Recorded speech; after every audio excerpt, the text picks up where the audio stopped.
ఓం విశ్వాని దేవ సవిత దురితాని పరాసువ యద్భద్రం తన్న ఆసువ. ఓం శాంతి శాంతి శాంతి. భక్తులరా, భయమన్నా ఉండాలి, భక్తన్నా ఉండాలి అని చెప్తారు. అది చిన్నప్పటి నుంచి వింటున్నదే, మనం కొత్తగా కనిపెట్టింది ఏం లేదు.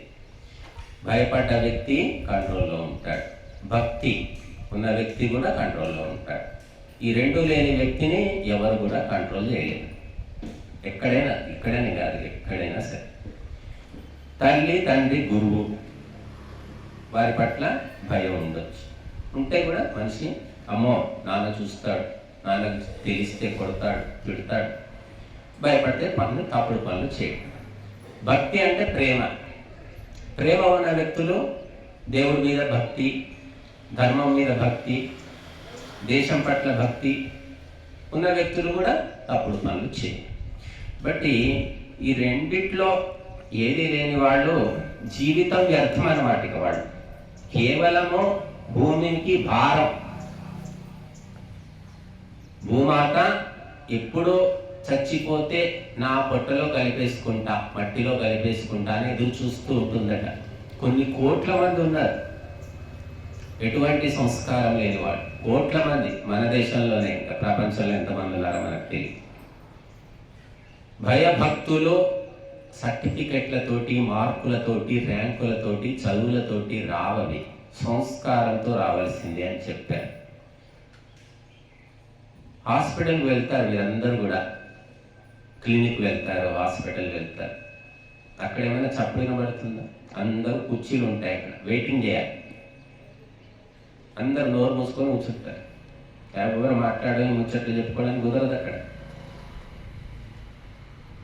కాబట్టి ప్రపంచం లోపల ఆధ్యాత్మికం ఒకటి గుర్తుపెట్టుకోండి. స్పిరిచువాలిటీ, ఆధ్యాత్మికం అంటే ఏమిటి అంటే నోరు మూసుకోవడం. తెలిసిన వాడు మాట్లాడడం, తెలియని వాడు నోరు మూసుకోవడం, అదే ఆధ్యాత్మికం. మనం ఎంత మాటలు తగ్గించుకుంటే మన మనస్సుకు అంత శాంతి. ఎంత మాట్లాడితే అంత శాంతి కూడా. ఎప్పుడు నీకు జ్ఞానం ఉన్నప్పుడు, నీ మాటలు 10 మందికి 100 మందికి మంచిని చేస్తాయి అనుకున్నప్పుడు నువ్వు మాట్లాడాల్సింది తప్పదు. నువ్వు మాట్లాడకుంటే పాపం. కానీ అజ్ఞానము, అవిద్య, మూర్ఖత్వము, సంస్కారం లేకపోవడం, ఇవన్నీ ఉన్న వ్యక్తులు మాట్లాడితే, ఎంత మాట్లాడితే అంత నష్టం. ఎంత తక్కువ మాట్లాడితే వాళ్ళకి అంత మంచిది. మహర్షి దయానందుడు మరి లోకంలో వేద ప్రచారం చేస్తూ ఉన్నాడు. చేస్తూ చేస్తూ విసిగెత్తిపోయాడు. ఈ మనుషులకు ఎంత చెప్పినా వేస్తూ, చెప్పిన దానికంటే నోరు మూసుకుని మేలని మౌన దీక్ష తీసుకొని ఆ మౌనంగా ఉన్నాడు. ఇంకంతే. అలా 1 రోజు 2 రోజులు అయిపోయింది. 3వ రోజు ఇలాగే చెట్టు కింద కూర్చున్నాడు మౌనం. ఎవరో వచ్చారు. మూఢ విశ్వాసం స్వామీజీలో ఎవరో మూఢ వ్యక్తి. వాళ్ళు ఏదేదో మాట్లాడుకుంటూ ఉన్నారు. ఆ మాటలు శాస్త్ర విరుద్ధము, ధర్మ విరుద్ధం. విన్న తర్వాత మాట్లాడొద్దు అనుకున్నాడు, కానీ వాళ్ళు అజ్ఞానంలో ఉన్నారు, మూర్ఖత్వంలో ఉన్నారు. మాట్లాడకపోతే కుదరదు, చెప్పకుంటే తెలియదు. చెబితే తెలిసేదే కష్టం, ఇంకా చెప్పకుండా అసలే తెలియదు. వాడికి తెలిసినప్పుడు తెలుస్తుందిలే, వయసు వచ్చాక వాడే తెలుసుకుంటాడులే అనుకుంటారు కొందరు తల్లిదండ్రులు. కానీ వాడు ఇంకా వయసు వచ్చిన తర్వాత ముదిరిపోయి ఇంకా భయంకరంగా తయారవుతాడు. వాడు అసలే తెలుసుకోడు.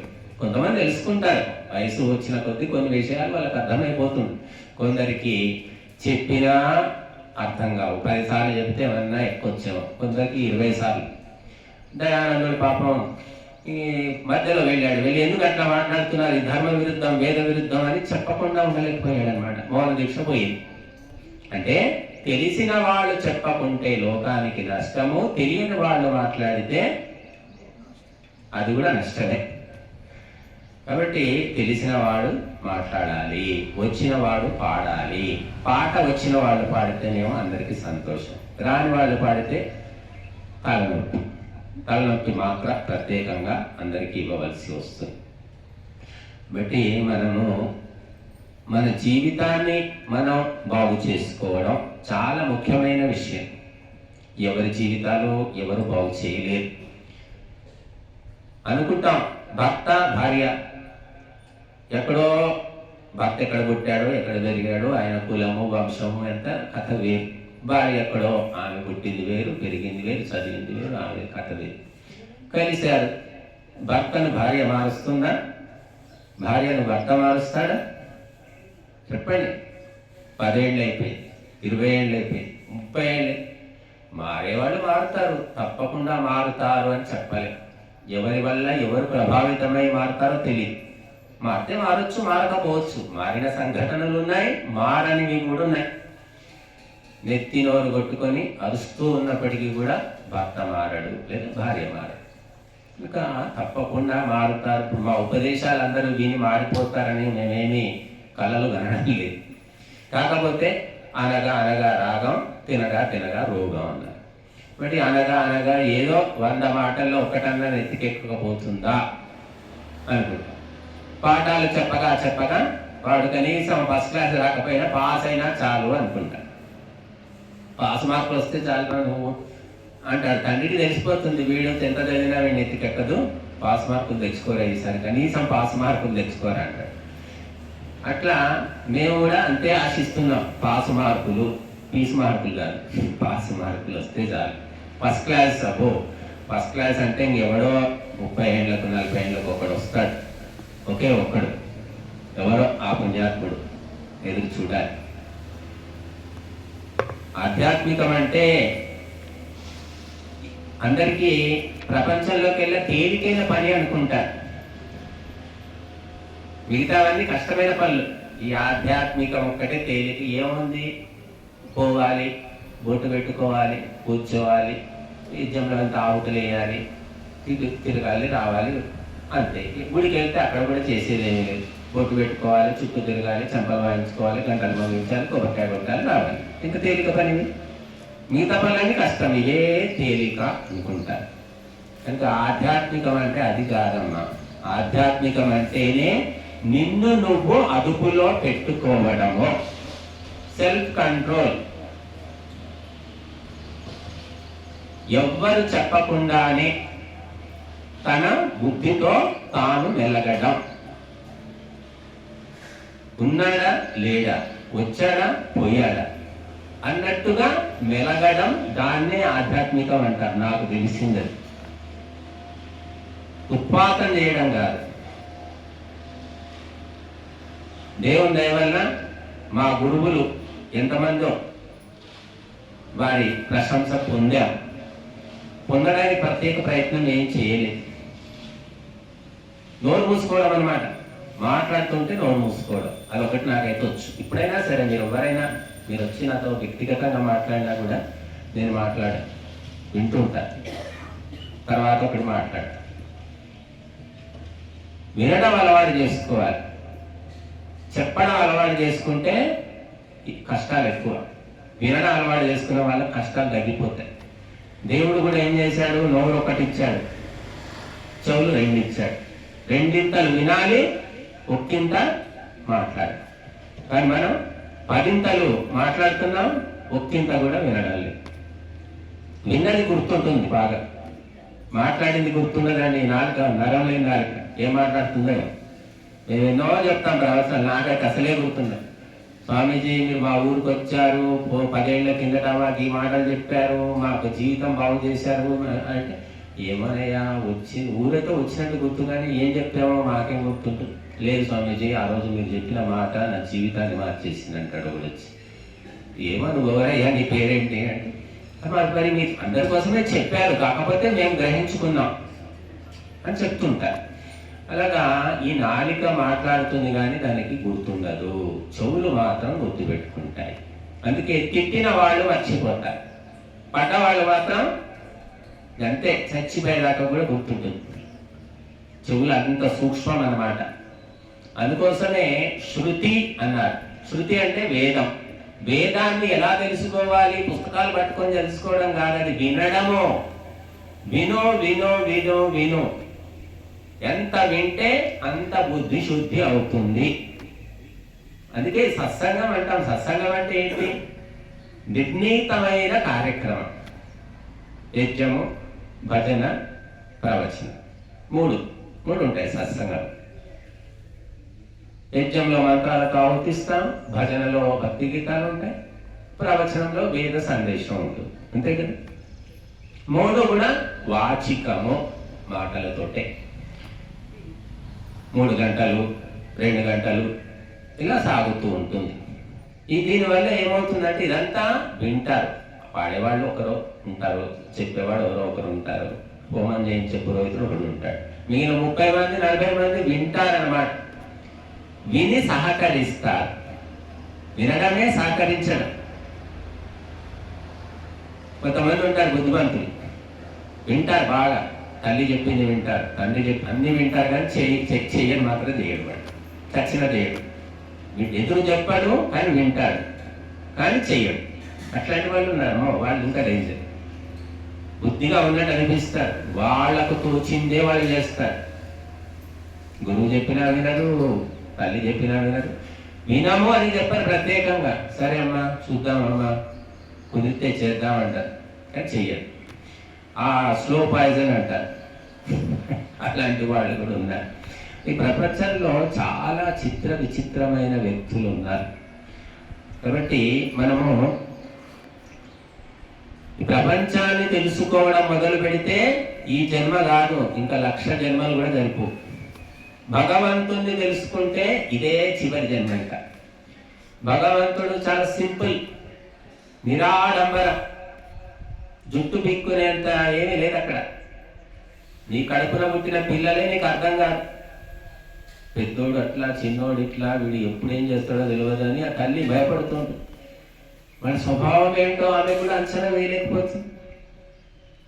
ఇప్పుడైతే మరీను అసలు పిల్లల్ని తల్లిదండ్రులు కూడా కరెక్ట్ చెప్పలేకపోతున్నారు. వాళ్ళ స్వభావం ఏమిటి ఏమోనండి. 5వ తరగతిలో ఒక రకం ఉన్నాడు, 7వ తరగతికి వచ్చేసరికి ఇంకో రకం అయ్యాడు, 10th క్లాస్కి వచ్చేసరికి ఏమవుతాడో. రకరకాల ప్రభావాలు అన్నమాట. ఆలోచనలు, ప్రభావాలు, స్నేహితులు, వాతావరణం, చదువులు విచిత్రంగా మారిపోతున్నారు మనుషులు. అంటే మనుషులను అర్థం చేసుకోవడం కష్టము, భగవంతుడిని తెలుసుకోవడం తేలిక, ధర్మాన్ని తెలుసుకోవడం కూడా తేలికే. ధర్మాన్ని అర్థం చేసుకోవడానికి పెద్ద బుద్ధి ఏం అవసరం లేదు, కానీ చెయ్యడానికి, ఆచరించడానికి కావాలి, శ్రద్ధ కావాలి. బుద్ధి, దానికి కూడా బుద్ధి అవసరం లేదు. శ్రద్ధ అనేది నేను చాలాసార్లు 100 సార్లు చెప్పాను, ఇంకెక్కువ చెప్పుంటా, 1000 సార్లు చెప్పి ఉండొచ్చు. శ్రద్ధ శ్రద్ధ శ్రద్ధ. శ్రద్ధ అనేది తల్లిలాగా ఆ భక్తుడిని కాపాడుతున్నాడు. ఇది యోగ దర్శనంలో చెప్పారు. శ్రద్ధ జననీవ యోగినం పాతి. అందుకే శ్రద్ధావంతులు కష్టం అన్నమాట. ప్రపంచంలో బుద్ధిమంతులు దొరుకుతారు, ప్రజ్ఞావంతులు రకరకాలు దొరుకుతారు, కానీ శ్రద్ధావంతులు దొరకడం కష్టం అని చెప్పారు. శ్రద్ధా సూక్తం అని చెప్పి వేదమాత చెప్తుంది. మరి శ్రద్ధా సూక్తంలో 5 మంత్రాలు మనకు శ్రద్ధ గురించి ఉపదేశిస్తున్నాయి. ఒకటే భావన, ఒకటే సావధాన చిత్తం, మార్పు లేకుండా. శ్రద్ధాం ప్రాతర్హవామహే శ్రద్ధాం మధ్యం దినం పరి శ్రద్ధాం సూర్యస్య నిమృచి అని ఉదయము శ్రద్ధగా ఉండాలి, మధ్యాహ్నం పూట అదే శ్రద్ధతో ఉండాలి, సాయంకాల కర్మలలో కూడా అటువంటి శ్రద్ధనే కలిగి ఉండాలి. ఎలా ఉంటాం? శ్రద్ధ అదే వినయము, విధేయత, అంకిత భావము, శ్రద్ధ, మార్పు లేకుండా ఉండడం. ధర్మ కార్యాల పట్ల, దైవ కార్యాల పట్ల చాలా కష్టం. మీరు చూడండి, సత్యనారాయణ వ్రతాలు, వరలక్ష్మి వ్రతాలు, ఇంకా వ్రతాలు ఏవేవో చేస్తూ ఉంటారు. మాట్లాడుతూనే ఉంటారు, నవ్వుతూనే ఉంటారు, లేస్తుంటారు, కూర్చుంటారు, అటు చూస్తారు, ఇటు చూస్తారు. లక్ష్మి అంటాడు.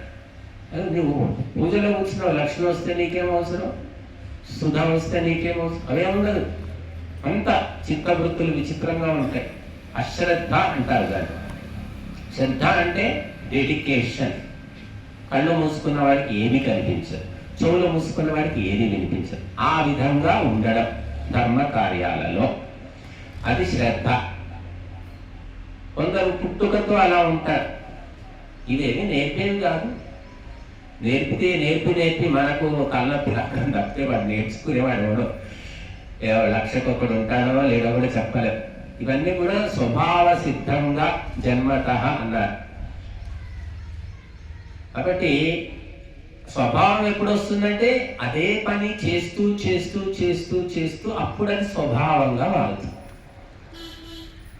యజ్ఞం చేస్తున్నారు, కొత్తలో తెలియలేదు, పాతబడ్డారు, 5 ఏళ్ళు 10 ఏళ్ళు 20 ఏళ్ళు యజ్ఞంలో పాల్గొని మెల్లిగా తెలిసిపోతుంది.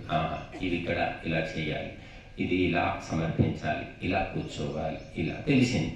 అదే రాను రాను ఏమవుతుందంటే స్వభావంగా మారుతుంది.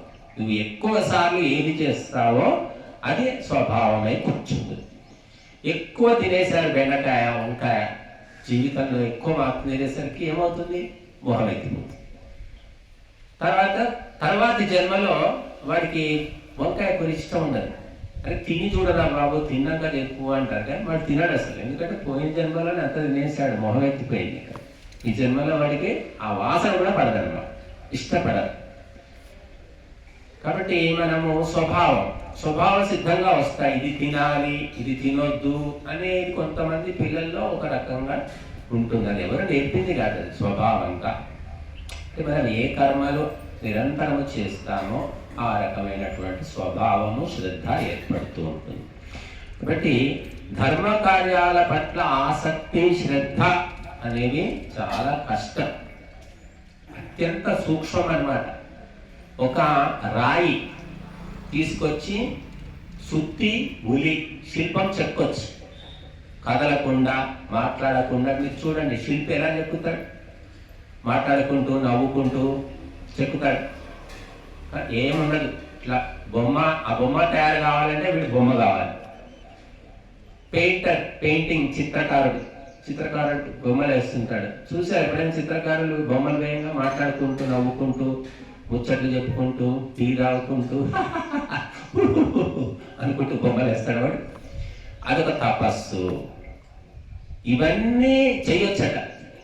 ఇవన్నీ చేయడం కష్టం కాదు, కానీ కదలకుండా మెదలకుండా వేద సందేశము ధర్మ సందేశము వినడమే అన్ని తపస్సుల్లోకి పెద్ద తపస్సు అని చెప్పారు. పరమం తప ఇహ ఉచ్యతే. ఇది పరమ తపస్సు అట. సొల్లు కబుర్లు వింటారు, చెట్ల కింద కూర్చొని ఈ ఊళ్ళోనే ఉన్నారు బోలెడు మంది. గంటలు గంటలు ఏం మాట్లాడతారో ఏం వింటారు, విసుగురాదు. కానీ ఇక్కడ అరగంట గంట అయ్యేసరికి ఇక కొంతమంది తట్టుకోలేకపోతారు. స్వామీజీ కొంచెం ఆపేసి, స్వామీజీ మాకు భోజనాలు చేసుకుంటాం, లేకపోతే పని ఉంది, లేదంటే ఇంకా ఏ చెప్పడం జాగ్రత్త హాయి కూర్చొని నిద్రపోతారు. నిద్రపోతే పీడ పోయింది, చెప్పేది బాధ లేదు. హాయిగా నిద్రపోతే ఇంట్లో నిద్ర ఎట్లా పట్టదు, ఇక్కడ నిద్రపోతే మంచిదే కదా, ఆ రకంగా. కాబట్టి నాకు శ్రద్ధ అంటే గుర్తుకొచ్చేది రవికిరణ్. మీ అందరికీ తెలుసు, మనకు మొన్న అధర్వవేద పారాయణ యజ్ఞంలో వచ్చి సహాయపడ్డాడు. డాక్టర్ అంటే పంచగవ్య చికిత్సకుడు, నిజామాబాద్ నుంచి వచ్చేవాడు అబ్బాయి. మొన్న వాళ్ళ బాబాయ్ చనిపోతే వాళ్ళ ఊర్లో పోయి హోమం చేసి వచ్చాము. ఆ అబ్బాయికి నేను పొద్దున్నే 7 రావాలయ్యా, మా కార్యక్రమంలో నువ్వు సహాయం చేయాలని నేను చెప్పలేదు అసలు. అబ్బాయి ఎవరో కూడా నాకు తెలియదు. వచ్చే వరకు వచ్చాడు. 25 రోజులు పొద్దున 7 ఇక్కడ ఉండేవాడు. ఫిబ్రవరి నెలలో చేశాను, మీకు గుర్తుందో లేదా, అధర్వవేద పారాయణ. నిజామాబాద్ నుంచి అక్కడ దిగి మళ్ళీ అక్కడి నుంచి ఇక్కడికి రావాలి, ఆటోలు కూడా ఉండవు, నడిచి కూడా వచ్చేవాడు అబ్బాయి. 7 వచ్చేవాడు. ఈ అమ్మగారు ఈరోజు వచ్చింది 7:30కే వచ్చి కూర్చుంది. పెద్ద బాకీ, మాకు ఆమె బాకీ ఉంది. మేము ఆమెకు బాకీ ఉన్నాం. కాబట్టి ఇది అందరూ మాకు గుర్తుంటారు. నా మనస్సులో చాలా తక్కువ మంది గుర్తుంటారు. శ్రద్ధావంతులు మాత్రమే. డబ్బున్న వాళ్ళు కాదు, అందంగా ఉన్నవాళ్ళు కాదు, బలంగా ఉన్నవాళ్ళు కాదు, శ్రద్ధావంతులే. ముఖ్యంగా ఈ దైవిక కార్యాలు. కాబట్టి రవికిరణ్ ఇప్పుడున్న వాళ్ళ ఇంటికి వెళ్ళినప్పుడు కూడా పొద్దున్నే 6ంటికి యజ్ఞం చేద్దామని చెప్పారు. మేము కొంచెం ఆలస్యంగానే వెళ్ళాము కానీ వీళ్ళు వచ్చారు కలిసి. అబ్బాయి ఒక్కడే ఉన్నాడు, ఉన్నారు ఇంట్లో ఆడవాళ్ళు 10 మంది. మరి చాలా చక్కగా సహకరించాడు అబ్బాయి. కనుక అబ్బాయి కోరిక వల్లనే పొద్దున్నే 6ంటికి చేద్దామని నిర్ణయించుకున్నాం. కాకపోతే కొంచెం లేట్ అయింది, 7 కల్లా మొదలు పెట్టామనుకుంటాం. మరి 7 అయిందో 7:30 అయింది. కనుక మనం 6 అనుకుంటే 7, 7:30 అవుతుంది. ఇంకా 8 అనుకుంటే 9, 8 అనుకుంటే 9 అయింది ఇక్కడ.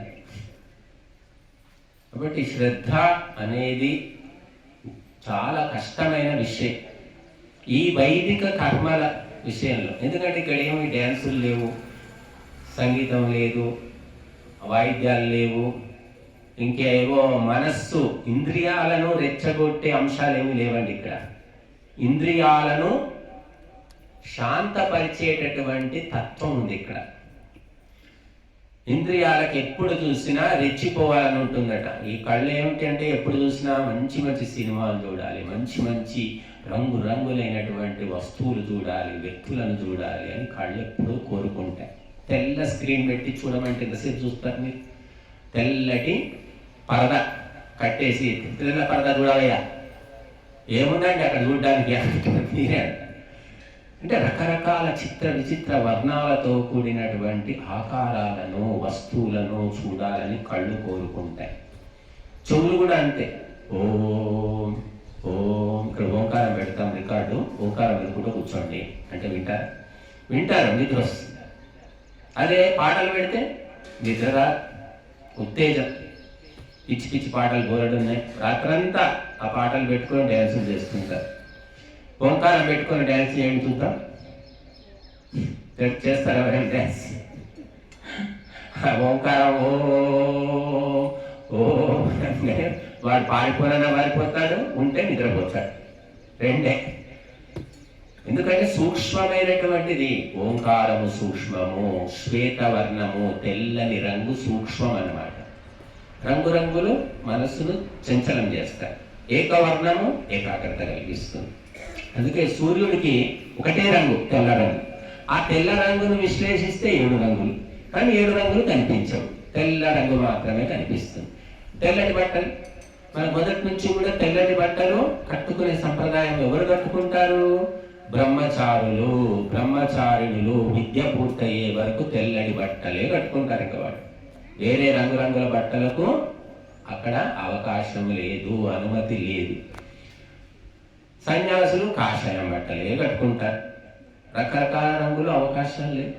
వానప్రస్థులు పచ్చటి బట్టలే కట్టుకుంటారు. గృహస్థులు మాత్రము రకరకాలు రంగురంగులు, డిజైన్లు ఎన్నో ఇంకా ఇష్టం. అందులో ఆడవాళ్ళు, మగవాళ్ళకు కాదు. మళ్ళీ నేను ఒక 30 ఏళ్ల కిందట ఈ ఊరికి వచ్చినప్పుడు మగవాళ్ళంతా తెల్లటి ధోతి, తెల్లటి ఆ అంగి, మెడలో తెల్లటి కండువ, నెత్తికి తెల్లటి తలపాటి, తెల్లటిదే. మగవాళ్ళంతా తెల్ల డ్రెస్, ధోతియో లుంగియో. ఆడవాళ్ళు మాత్రమే చీరలు రకరకాల రంగులు ఉండేవి. ఇప్పటికీ చాలా పల్లెటూరికి వెళ్తే మగవాళ్ళ బట్టలన్నీ తెల్ల ధోతి కట్టుకొని ఉంటారు. వాళ్ళు రకరకాల రంగులు మగవాళ్ళు వేసుకోరు, ఆ సంప్రదాయం లేదు మనకు. ఆడవాళ్ళకే అనుమతి, అది సంసారులకే. ఇవన్నీ ఏమిటంటే ప్రపంచం లోపల చాలా విషయాలు. ఇది వైదిక పరంపర. పురుషుడు సూర్యుని యొక్క అంశ కాబట్టి సూర్యుడికి తెలుపు రంగు కాబట్టి మగవాళ్ళు తెల్ల బట్టలు వేసుకోవాలి. వేరే రంగురంగులు వేసుకుంటారు. రంగురంగుల బట్టలు రాజుగారు వేసుకుంటారు, మళ్ళీ పురోహితుడు వేసుకోరు. పురోహితుడు తెల్లటి బట్టలే. రాజుకు అనుమతి ఉంది, ఎందుకంటే రాజు రజోగుణం. అలాగా మహిళ కూడా ప్రకృతి తత్వం. ప్రకృతి తత్వం ఇప్పుడు మారిపోతుంటుంది. వసంత ఋతువు, గ్రీష్మ ఋతువు, శిశిర ఋతువు, హేమంత ఋతువు, వర్ష ఋతువు, ఇన్ని ఋతువులు ఉన్నాయి ప్రకృతిలో. అందుకని ఆడవాళ్ళు రోజుకు ఒక చీర, పొద్దున ఒకటి సాయంత్రం ఒకటి 4 చీరలు కట్టుకున్న ఆశ్చర్యపోను అసలు. ప్రకృతి యొక్క ప్రభావం అని చెప్పారు. కాబట్టి శ్రద్ధ అనేది ఎవరికి కలుగుతుందో వాళ్ళు కూర్చున్న దగ్గరే శబ్ద బ్రహ్మ సాక్షాత్కారం జరుగుతుంది.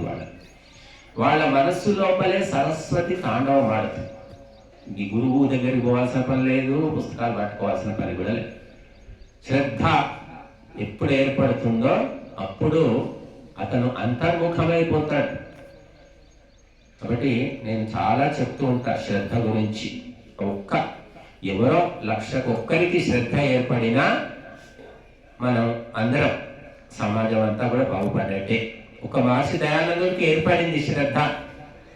దేవుడు ఎవరు, ఎక్కడున్నాడు, ఏం చేస్తున్నాడు, అసలు ఉన్నాడా లేడా, ఈ ప్రపంచం ఏంటి అని ఒక్క దయానందుడికి ఆలోచన వచ్చింది. మనకు కూడా వస్తుండే, చప్పట్లు వస్తుంటాయి ఆలోచన. కానీ ఆలోచనలు వదలకుండా పట్టుకొని అన్వేషించాడు. అన్వేషించి ఏండ్లు తిరిగి చివరికి ఆ ఏండ్లు తిరిగాడంటే, కష్టాలు భరించాడంటే శ్రద్ధ వల్ల. ఇదేమిటో తెలుసుకోవాల్సిందే. చివరికి తెలుసుకున్నాడు. ఆయన తెలుసుకున్నందుకు మనం ఎక్కువ శ్రమ పడకుండా తెలుసుకోగలుగుతున్నాం, వినగలుగుతున్నాం, చదవగలుగుతున్నాం. ఒక్క వ్యక్తి తెలుసుకోవడం వల్ల కొన్ని కోట్ల మంది బాగుపడతారు. కాబట్టి మనం శ్రద్ధ అనేది పెంపొందించుకునే ప్రయత్నం చేయాలి. పాండిత్యం కంటే శ్రద్ధ గొప్పది అని శాస్త్రాలు చెప్తున్నాయి. 4 వేదాలు చదివిన వ్యక్తి కంటే ఏ వేదం చదవకపోయినా శ్రద్ధ ఉన్న వ్యక్తి గొప్పవాడు. ఇది చాలా సూక్ష్మమైనటువంటి విషయమే. కాబట్టి ఈరోజు మరి పౌర్ణమి యజ్ఞము మనము జరుపుకుందాం. ధర్మాబాద్ నుంచి కొంతమంది భక్తులు వచ్చారు. ఒక అమ్మగారు, ఎక్కడ పోయింది ఆవిడ, సంతానం చనిపోయింది, కొడుకు చనిపోయాడని ఆమె ఇప్పటికీ కూడా బాధపడుతూ ఉంది అని చెప్తుంది అమ్మగారు. అంటే ఈ చావు పుట్టుక అనేది పునరపి జననం పునరపి మరణం పునరపి జననీ జఠరే శయనం ఇహ సంసారే బహుదుస్తారే కృపయా పారే పాహి మురారే. మళ్ళీ పుట్టడం, మళ్ళీ చావడం, మళ్ళీ చావడం, మళ్ళీ పుట్టడం. ఇది ఒక చక్రం అన్నమాట. ఆ చక్రానికి నువ్వు కాదు కారణం. నువ్వు ఏమీ చేయాల్సిన పని లేదు, నువ్వు తప్పించుకోలేవు కూడా. భగవంతుడు తిప్పుతున్నాడు, రంగుల రాట్నంలాగా తిప్పుతున్నాడు. అందులో పడి నలిగిపోవాల్సిందే. బయటపడాలి అంటే పరమతత్వము, పరమాత్మ తత్వము తెలుసుకోవాలి. ఎవరికైనా మరణము తప్పదు. కనుక కొడుకు, తండ్రి, తాత, మనవడు, అత్త, కోడలు, ఎవరు ముందు ఎవరు వెనక ఎవరికి తెలియదు.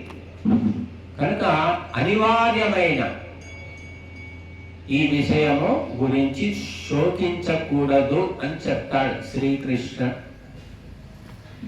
పరమాత్మ. శ్రీకృష్ణ యోగీశ్వరుడు, పరమాత్మ గారు యోగీశ్వరుడు. జాతస్య హి ధ్రువో మృత్యుః ధ్రువం జన్మ మృతస్య చ తస్మాదపరిహార్యేర్థే నత్వం శోచితుమర్హసి. పుట్టిన మనిషికి మరణము తప్పదు, మరణించిన వ్యక్తికి జన్మము తప్పదు. అనివార్యమో, ఎవరు ఆపలేదు. దీని గురించి ఏడవడం వేస్ట్ అని చెప్తాడు అర్జునునికి శ్రీకృష్ణుడు. సహజమైన విషయం అన్నమాట.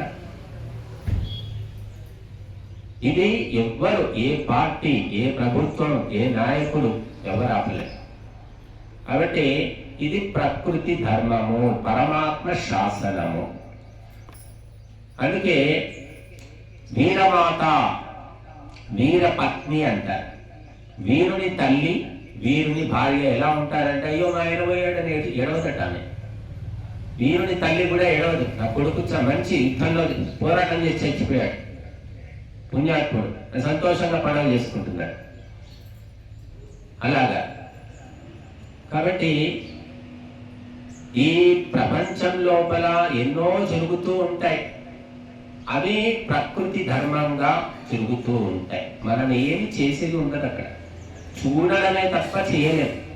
ఊరికే బొమ్మలాగా చూడాల్సిందే. అనేక సందర్భాలు మనకు ఎటువంటి ప్రమేయం లేకుండా జరిగిపోతూ ఉంటాయి. కాబట్టి మరణం అనేది తప్పనిసరి. కాకపోతే బ్రతికి ఉన్న లోపల ఈ మహర్షి దయానందుడు కూడా ఇదే మనం చూస్తాం. దయానందుడు చిన్నాన్న చనిపోయాడు, చెల్లెలు చనిపోయి చూశాడు. చూసి ఏమిటిది, నా ముద్దుల చెల్లెలు చనిపోయింది ఏంటి, నన్ను ఎంతో ప్రేమించే మా చిన్నాన్న చనిపోయాడు, చనిపోయి ఎక్కడికి పోతున్నారు వీళ్ళు, ఎందుకు పుడుతున్నారు, అసలు ఇదేమిటి మానవ జీవితం అని ఆలోచించడం మొదలుపెట్టాడు చిన్న వయసులోనే. మనకు కూడా జరుగుతుంటాయి, ఆలోచిస్తాం. కాకపోతే తీవ్రంగా ఆలోచించాం. ఎక్కువ ఆలోచించక బుర్ర పాడైపోతుంది. నోరు పూసుకో, పిల్లలు పోతారు, మనం ఏం చేస్తావురా, తిను తిరుగు అని చెప్తారు. అని దయానందుడు ఎవరికి చెప్పలేదు. ఆ లోపల అతని మనసు లోపల ఆవేదన ఉండింది. అది ఎలా తీరుతుంది అంటే ఎవరు తీర్చేవాళ్ళు కనిపించలే. ఎవరినో అడిగారు చాలా మందిని, సాధువులను, సన్యాసులను, ఈ చావంటే ఏంటి, పుట్టుకంటే ఏంటి, ఎవరు చెప్పలేకపోయారు. అంతటితో ఉంటే సరిపోయేది. లేదు, ఈ చావు పుట్టుకల కథ ఏమిటి తెలుసుకుందాం అనుకున్నాడు. 13, 14 ఏళ్ళకి ఇల్లు వదిలిపెట్టేశాడు. తిరిగాడు తెలుసుకున్నాడు. కోటి మందిలో ఎవరో ఒక్కరు తెలుసుకుంటారట. తెలుసుకొని అప్పుడు సాంత్వన పొందినాడు. అప్పుడు ఆయన నిమ్మళంగా మారిపోయాడు. ఆ తెలుసుకున్నదే మన అందరికీ కూడా ఉపదేశించాడు. కాబట్టి ఎవరైతే ఈ తత్వము తెలుసుకుంటారో వాళ్ళు నిలకడగా నిశ్చలంగా ఉంటారు. వారు దేనికి స్పందించరు. అన్ని ఒక ద్రష్ట. పొలం లోపల దిష్టి బొమ్మ పెడతాం. ఆ దిష్టి బొమ్మ ఏం చేస్తుంది? కాకులను వెలగొడుతుందా, మాట్లాడుతుందా? కదలదు, కానీ అన్ని చూస్తూ ఉంటుంది, కానీ చూడనట్టే. అలాగా తత్వము ఎప్పుడు తెలుసుకుంటామో ఈ ప్రపంచంలో జరిగే సంఘటనలన్నీ చూస్తూ ఉంటాం తప్ప ఏ రకమైన స్పందన ఉండదు. ఏడ్చేది లేదు, నవ్వేది లేదు. నిర్వికారం అంటారు. నిర్వికారంగా, ఉపేక్ష, ఉదాసీనత అంటారు. ఉదాసీనంగా ఉండాలి. ఆ తత్వము వంట పట్టాలంటే ఈ తత్వం తెలుసుకోవాలి. ఇదే మానవ జీవిత ప్రయోజనం అని చెప్పారు. ఈ పని పక్కన పెట్టేసి ఏమేమో చేస్తున్నారు, ఎక్కడెక్కడికో పోతున్నారు, ఏనేనో అవసరం లేని పని. యుగ సంసారం సంగతులన్నీ మనకెందుకు, ఊరి మీది ముచ్చట్లు మనకెందుకు అని ఎవరు అనుకోవడం లేదు. కాబట్టి మనము ఈ ఉదాసీనతను అలవాటు చేసుకుంటే ఈ ప్రపంచంలో ఉండి కూడా లేనట్టే. బురదలో ఉన్నప్పటికీ కూడా కమలానికి బురద అంటదు. పద్మపత్రమివాంభస అన్నారు. ఆ తామరాకు ఎలా ఉంటుంది, ఏది అంటించుకోకుండా ఉంటుంది. ఎందుకంటే దానిపైన ఒక నూనెలాగా జిడ్డులాగా ఉంటుంది. ఇలా మనం కూడా ఆ రకంగా తయారు కావాలి. కాబట్టి చనిపోయిన వ్యక్తిని గుర్తుకు తెచ్చుకోవడం అనేది వదిలేసేయాలి, మర్చిపోవాలన్నమాట. ఇక మనము ఏది బాధ కలిగిస్తుందో, కష్టం కలిగిస్తుందో అది గుర్తు తెచ్చుకోకూడదు అని చెప్తుంది శాస్త్రం. నిన్ను ఎవరో తిట్టారు మరి మర్చిపోయారు. నువ్వు గుర్తు పెట్టుకుంటే, ఎన్నిసార్లు గుర్తుకు తెచ్చుకుంటే అన్నిసార్లు సుఖమా దుఃఖమా? దుఃఖమే. 1000 రూపాయలు ఎవడో తీసుకున్నాడు, ఇవ్వట్లేదు, నువ్వు గుర్తు తెచ్చుకున్నప్పుడల్లా దుఃఖమే. రూపాయలు వస్తాయో రావో తెలియదు, కానీ ఈ దుఃఖం మాత్రం నీకు తప్పదు, నీకు రాసి పెట్టింది అన్నమాట. కాబట్టి మనుషులు మనం సరే 1000, 10,000, 1,00,000 ఇచ్చాము, మన కర్మ పొంది ఏదో ఆ సమయానికి, తర్వాత మనకు రాలేదు, ప్రయత్నం చేశాము, ఇంకా దాన్ని పట్టుకొని బాధపడి బాధ తప్ప ఆ 1,00,000 రాదు. కానీ బాధే పెరుగుతుంది అన్నమాట. కాబట్టి బుద్ధిమంతులు తెలుసుకొని వదిలిపెట్టుకోవాలి కదా, ఆశ వదిలిపెట్టుకోవాలి. అది బుద్ధిమంతుల లక్షణం. కనుక ఈ మరణము అనేది చాలా కఠినమైనటువంటి, దయ లేనటువంటి ఈ ప్రపంచము. మరణం అనేది ఉంది కాబట్టి మనమంతా పుట్టాము, పెరుగుతున్నాం. పుట్టిన వాళ్ళంతా అలాగే ఉంటే ఏమయ్యేది? ప్లేస్ సరిపోయేదిగా. చచ్చిపోతే బాగుండు, ఇంత 100 ఏళ్ళ ఆయుష్ ఇస్తేనే, ఈ ఆయుష్లోనే వీడు చేస్తే బాగుండు, వాడు చేస్తే బాగుండు, తొందరగా కావాలి, ఇంకా మంచం మీద పడ్డాడు, మీ మందులకే డబ్బులన్నీ అవుతున్నాయి, ఇట్లాంటివన్నీ వినాల్సి వస్తుంది. తండ్రి 1,00,000 సంపాదించినా, కోళ్ళు సంపాదించినా, ఒక 50 లక్షలు ఖర్చు పెట్టారు అంటే అందరికి బాధ వేస్తుంది. సంపాదించిన వాడికి బాధ ఉండదు, తీరగా తిని కూర్చున్న వాడికే బాధ. అయ్యో డబ్బులన్నీ ఖర్చు అయిపోతున్నాయి, హాస్పిటల్కి అయిపోతుంది, అదే అయిపోతుందని వాడు ఏడుస్తూ ఉంటాడు. ఇది ప్రపంచం. కాబట్టి భగవంతుడు 100 ఏళ్ళ ఆయుష్ మినిమం సామాన్యంగా నిర్ణయించాడు. ఇంకా నువ్వు ప్రయత్నం చేస్తే ఇంకెక్కువ బతకగలుగుతావు. మహర్షి దయానందుడు 300 ఏళ్ళు బ్రతుకుతానని చెప్పుకున్నాడు, రాసుకున్నాడు ఆయన గ్రంథాల్లో. ఎక్కడ బతికి? మ్యాన్ ప్రపోజెస్, గాడ్ డిస్పోజెస్ అట. తాను ఒకటి కలిస్తే దైవం ఒకటి కలిసింది అన్నట్టు 59 ఏళ్ల వయసుకే శరీరము త్యాగం చేశాడు.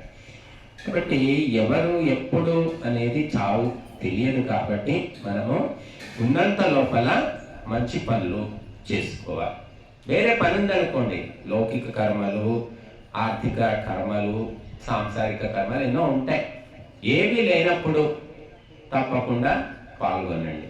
లేదా ఆ పనులను వెనక ముందు చేసుకోవచ్చు, వెనక ముందు చేసుకొని కూడా పాల్గొనవచ్చు. పాల్గొనాలి అనుకుంటే పాల్గొనవచ్చు. అన్ని పనులు మానుకొని ఇక్కడే వచ్చి కూర్చున్నాయా అని ఎవరు చెప్పారు? చెప్తే మీరు చెప్తేనే వచ్చి కూర్చున్నామండి, మా పొలం నీళ్ళు పెట్టకుండా ఎండిపోయిందని వాళ్ళు వచ్చి అంటారు. కాబట్టి అలా ఎవరు చెప్పట్లేదని. కాకపోతే కొంచెం వెనక ముందు చేసుకోండి. పనులు ముందు వెనక చేసుకుంటూ సమయాన్ని కేటాయించి రావచ్చు.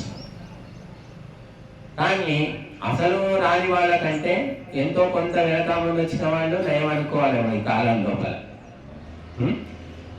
అసలు ఈయన వాడిని ఎవరేమన్నారు, ఇచ్చిన వాడినే చెప్తారు. ఏమి ఇచ్చిండే వాడు ముఖం ఇచ్చిండు, 15 రూపాయలు ఇచ్చిండు, 1000 రూపాయలకు 100 రూపాయలు ఇచ్చిండు వాడు అని ఇచ్చిన వాడిని తిడతాడు. 1,00,000 రూపాయలు ఎగ్గొట్టిన వాడిని ఎవరు తిట్టాడు. కానీ తీసుకొని అప్పుడింత ఇప్పుడింత ఇస్తేనే ఇచ్చినప్పుడల్లా తిట్టుకుంటూ ఉంటాడు. ఎప్పుడు ఇస్తాడేమో పూర్తిగా, ఇప్పుడు ఇంత అప్పుడు ఇంత, పిట్టకు బిల్లం పెట్టినట్టు పెడుతున్నాడు అని ఇచ్చిన వాడిని తిడతాడు. అసలు ఇవ్వని వాడి దగ్గర వాడు ఇయ్యడికి అంతే, ఇచ్చే మొహం కాదు అని అర్థమైపోయింది అనుకుంటారు. కనుక మనము వచ్చిన వాళ్ళు రాక తప్పదు, తప్పనిసరి అనుకునేది కొంచెం ముందు ఒక 10 నిమిషాలు ముందు వస్తే మంచిది. తప్పనిసరిగా రావాలనుకుంటున్నారు కదా, అనుకున్నప్పుడు కొంచెం ముందే వస్తే వచ్చిన దానికి పరిపూర్ణమైనటువంటి ఫలితము ఉంటుంది. లేకపోతే ఏదో కథ ఉంది, ఆ కథలాగా అయిపోతుంది అన్నమాట. శ్రద్ధ, అందుకోసమే శ్రద్ధలో హృదయం లోపల స్థాపన చేసుకుంటే అన్నీ సక్రమంగా జరిగిపోతాయి. కాబట్టి ఈరోజు మరి జ్యేష్ఠ మాసంలో నిజ జ్యేష్ఠ మాసం, మొన్న పోయినసారి మనం అధిక జ్యేష్ఠ మాసం పౌర్ణమి చేసుకున్నాం. ఈరోజు నిజ జ్యేష్ఠ మాసం. మరి మనం ఇక్కడ 4 ఏళ్ళుగా కార్యక్రమాలు చేస్తున్నాము. ఈ కార్తీక మాసం వచ్చిందంటే 5వ ఏడో అవుతుంది, 5 ఏళ్ళు నిండుతాయి. 5 ఏళ్ల లోపల ఎంతమంది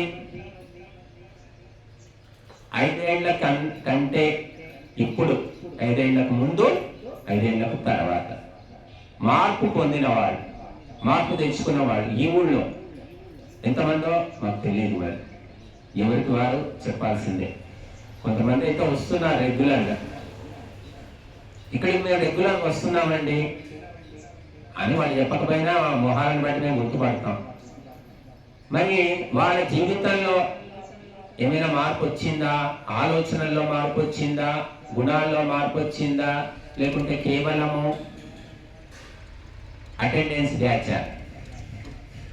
అటెండెన్స్ బ్యాచ్ అంటే yes sir, yes sir, yes sir, Sudheer yes sir అంటే అదిగా. కాబట్టి మార్పు మార్పు మార్పు మార్పు రావాలి. మార్పు మన జీవితానికే తీర్పు ఇస్తుంది. ఆ మార్పు కోసమే మహాపురుషులందరూ కూడా ప్రయత్నం చేశారు. మనం కూడా ప్రయత్నం చేస్తున్నాము. భారతదేశంలో పుట్టినంత మంది మహాపురుషులు ఎక్కడ పుట్టలేదు. మన దేశంలో పుట్టినంత మంది మహా యోగులు, తపస్సులు, సంస్కర్తలు ఎక్కడ ఏ దేశంలో పుట్టలేదు. మొత్తం యూరప్ ఖండంలో ఒక్క యేసుక్రీస్తు. మహమ్మదీయులకు ఒకే ఒక్క మహమ్మద్. మనకు ప్రతి యుగంలో, ప్రతి కాలంలో మహాత్ములు పుడుతూనే ఉన్నారు. ఇప్పుడు కూడా ఉన్నారు, ఎందరో ఉన్నారు. ఎందరూ ఎంత ప్రయత్నం చేసినా ఇంకా లోకంలో మార్పు కావలసినంత రావడం లేదు. కానీ ప్రయత్నం మాత్రము తప్పదు. ప్రయత్నం ఎప్పుడూ చేస్తూ ఉండవలసిందే. సూర్యుడు వెలుగుతూ ఉండవలసిందే, చంద్రుడు వెన్నెల పంచవలసిందే, గాలి వీచవలసిందే, నది పారవలసిందే. అలాగా ఈ ధార్మిక ప్రయత్నము ఎప్పుడూ జరగవలసిందే, చేస్తూనే పోవాలి. ఫలితము ఎప్పుడనేది తెలియదు. అందుకే వేదాలు ఏం చెప్తున్నాయి? కుర్వన్నేవేహ కర్మాణి జిజీవిషేక్షతం సమాహ. కర్మలో ధర్మ కార్యాలు చేసుకుంటూ పో. ఎప్పుడు ఫలితం వస్తుందో తెలియదు, కానీ చేయడం మాత్రం ఆపకూడదు. రైతు విత్తనం వేస్తాడు, నీళ్లు పెడతాడు, ఎన్నో చేస్తూ ఉంటాడు. ఫలితం వస్తుంది ఒకసారి, రాదు మరొకసారి. అయినా మానకుండా చేస్తూ పోతాడు. మట్టిని నమ్ముకున్నామండి అంటారు. మట్టిలో కలిసిపోయే వరకు ఆ మట్టిని నమ్ముకున్న వ్యక్తి చేస్తూ ఉంటాడు. మనం కూడా ధర్మ కార్యాలు చేస్తూ పోవడమే. అలసిపోకూడదు, విసుగు రాకూడదు. విసుగొచ్చింది అంటే ఇక చేయడు. కాబట్టి ధర్మ కార్యాలు నీరసమైనవి, కానీ దానివల్ల మానసికమైనటువంటి ఉన్నతి కలుగుతుంది. కాబట్టి అది ఎవరికి చూపించుకోలేము, చేస్తూ పోవడమే. ఎప్పుడో ఫలితం వస్తుంది. మీరందరూ కూడా 3 ఏళ్ల పిల్లాడిని, 4 ఏళ్ల పిల్లవాడిని తీసుకెళ్లి స్కూల్లో వారేస్తారు. వాడు చదువుకొని సర్టిఫికెట్లు పొంది ఉద్యోగం ఎప్పుడు చేస్తాడు? 25 ఏళ్ల తర్వాత కదా. స్కూల్లో చేయగానే చేరాడు కదా, మనం డబ్బులు తెచ్చి ఇవ్వడు కదా, ఖర్చు పెట్టుకోవాల్సిందే. ఎప్పుడో జాబ్ చేసేది తెలియదు. అలాగా ధర్మ కార్యాలు కూడా అంతే. చేయగానే ఫలితం రావచ్చు, రాకపోవచ్చు, కానీ చేస్తూ పోవాలి. విసుగు తెచ్చుకోకూడదు. ఎవరు వినట్లేదు, ఎవరు రావట్లేదు, ఎవరు సహకరించడం లేదు, చేసుకోను, ఒక్కడే కూర్చొని చేసుకో. ధర్మ కార్యాలు మాత్రం ఆపకూడదు. కాబట్టి ధర్మ కార్యాల పట్ల శ్రద్ధాసక్తులే మన జీవితంలో మార్పును తీసుకొస్తాయి. మిగిలినవేవి కూడా ఇతర జీవులకు మనకు సమానమే, పెద్ద తేడా ఏమీ లేదు. మనిషిని ఇతర జీవుల నుంచి వేరు చేసేది ధర్మ కార్యాలు మాత్రమే. మిగిలినవన్నీ సమానమే. ఆహారము, నిద్ర, భయము, మైథునము అని చెప్పారు. అన్ని జీవులకు సమానమే. కేవలము ధర్మోహితేషామధికో విశేషో, ధర్మం ఒక్కటే ఇతర జీవుల నుంచి మనల్ని వేరు చేస్తుంది. మనిషికి విశేషమైన ధర్మం ఉంది, పశువులకు సామాన్య ధర్మం. వాటికి ధర్మం లేదని కాదు, సామాన్యంగా ఉంది. అవేమి చదువుకొని ధర్మాన్ని తెలుసుకోడు. మనం చదువుకుంటే తెలుసుకుంటాం, చదివిన వాళ్ళే తెలుసుకోగలుగుతారు, చేసిన వాళ్ళే తెలుసుకోగలుగుతారు. అంటే విశేషమైన ధర్మం ఉంది కాబట్టి విశేషమైన శ్రద్ధ కావాలి. ఐఐటి చదువుతుంటారు పిల్లలు. ఏమయ్యా, 10వ తరగతి చదవడానికి అంటే ఎక్కువ తెలివి కావాలా లేదా? పై స్థాయికి పోయిన కొద్దీ ఎక్కువ కావాలి. ధర్మ కార్యాలు అంతే, ఒకరోజు చేయడానికి పెద్ద ఇబ్బంది ఏం లేదు. మనం 40 రోజుల కార్యక్రమం పెట్టుకున్నాం. వచ్చే జనవరిలో చివరి వారంలో 44 రోజులు ఒక్కరోజుకే కింద మీద అయిపోతున్నాము. స్వామీజీ 44 రోజుల మీకు పని లేదు, పాట లేదు అంటారు కొంతమంది. ఒక్కరోజు కాపురం ఎవరైనా చేస్తారు. 40 ఏళ్ళు కాపురం చేస్తే అప్పుడు వాళ్ళకి సన్మానం చేస్తారు. ఒక్కరోజు ఉండి విడిపోయిన వాళ్ళకి ఎవరు సన్మానం చేయరు, తిడతారు. అలాగా 40 రోజుల్లో సమయానికి చేయడం, అదే శ్రద్ధతోటి మార్పు లేకుండా దీక్షని తీసుకుంటున్నారు కదా. అయ్యప్ప దీక్ష, శివ దీక్ష, హనుమాన్ దీక్ష 40 రోజులు. 40 రోజులు తీసుకునే వాళ్ళు తగ్గిపోయారు అనుకోండి. 24 రోజులు, 11 రోజులు అలాంటి వాళ్ళు ఎక్కువయ్యారు. అదే శ్రద్ధ, మార్పు లేకుండా అదే భక్తి. 5 ఏళ్ల వయసులో తల్లి మీద ఎంత ప్రేమ ఉందో, 10 ఏళ్ల వయసులో తల్లి మీద ఎంత ప్రేమ ఉందో, 20 ఏళ్ల వయసులో అంత ప్రేమ ఉంటుందా? 30 ఏళ్ల వయసులో ఉంటుందా? 50 ఏళ్ల వయసులో తల్లి మీద అటువంటి ప్రేమ ఉంటుందా? ఉండదని ప్రతి తల్లికి తెలుసు. ఎందుకంటే 5 ఏళ్ల వయసులో తల్లి తప్ప వేరే దిక్కులేదు. తర్వాత రకరకాల బంధుత్వాలు, సంబంధాలు, అనుబంధాలు, ప్రేమ అనేది పంపకం జరిగిపోయింది అక్కడ. కాబట్టి తగ్గిపోతూ వస్తుంది. కానీ ఎప్పటికీ ఎన్ని రోజులైనా సరే అదే శ్రద్ధ, కదలకుండా మెదలకుండా అవే మంత్రాలు చదువుతూ అదే రకమైన ఆహుతి ఇవ్వడం చాలా కఠినమైన తపస్సు ఇది.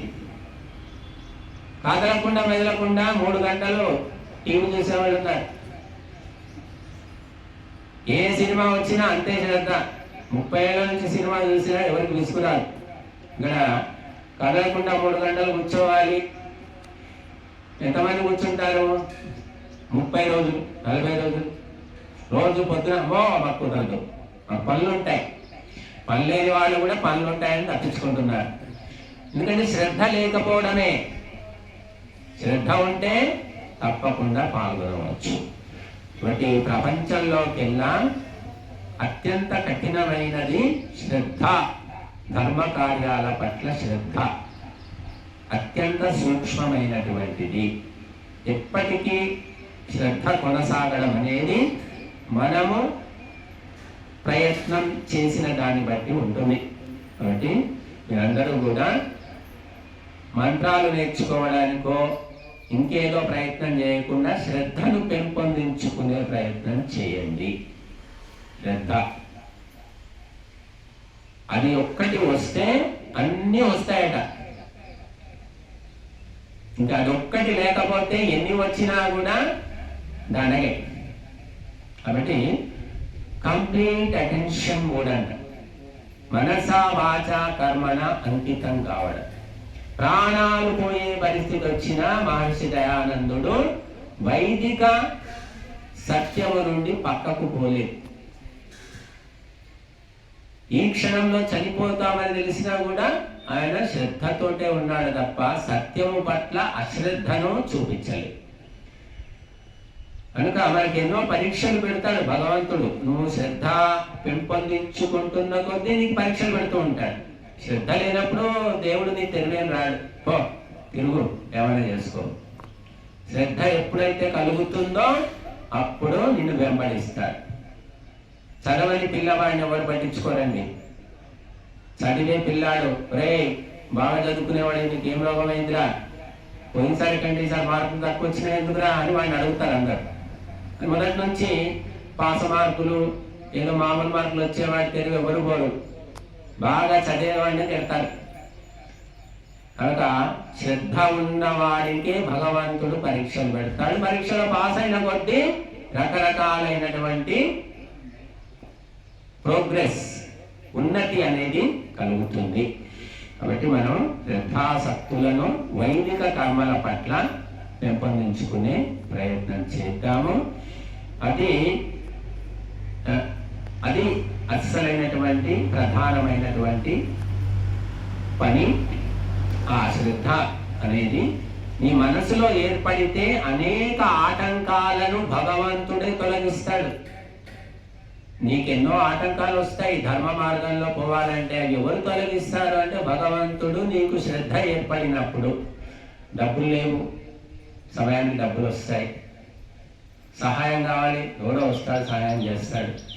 నీలో శ్రద్ధ ఏర్పడినప్పుడు దయానందుడు ఏమి డబ్బులు తీసుకొని బయలుదేరాలంటే మీ ఇంట్లోంచి. దయానందుడిని పక్కన పెడదాం, ఆయన అంటే దైవానికి అంకితం అయిపోయాడు. నేతాజీ సుభాష్ చంద్రబోస్ ఒక చిట్ట చివరి క్షత్రియుడు. ఆయన డబ్బులు తీసుకొని బయలుదేరలేదు. 3 లక్షల సైన్యం తయారు చేశాడు. విదేశాల్లో ఎవరు చుట్టాలు లేరు, బంధువులు లేరు, ఏమీ లేరు. శ్రద్ధ, నా దేశాన్ని ఈ ఆంగ్లేయుల నుంచి విడిపించాలి, స్వాతంత్ర్యం కల్పించాలి అనేటటువంటి అత్యంత శ్రద్ధ వల్ల అన్నీ వచ్చాయన. హిట్లర్, ముస్సోలిని, ప్రపంచాన్ని గడగడలాడించినటువంటి నియంతలు ఆయనతో ప్రేమగా మాట్లాడారు, స్నేహహస్తం చూపించారు, సహాయం చేశారు. చూడండి మనిషి శ్రద్ధ అనేది ఎన్ని అద్భుతాలు సృష్టిస్తుందో. నేను చాలాసార్లు చెప్పాను, ఇదే చివరిసారి కూడా కాదు. చివరిసారి అయితే సంతోషిస్తా, ఎందుకంటే ఆ శ్రద్ధ కలిగినప్పుడు నేను చెప్పే అవసరం ఉండదు. కాబట్టి శ్రద్ధను పెంపొందించుకొని మీరు బాగుపడి ధర్మాన్ని కూడా నిలబెట్టే ప్రయత్నం చేయండి. ఓం శాంతి.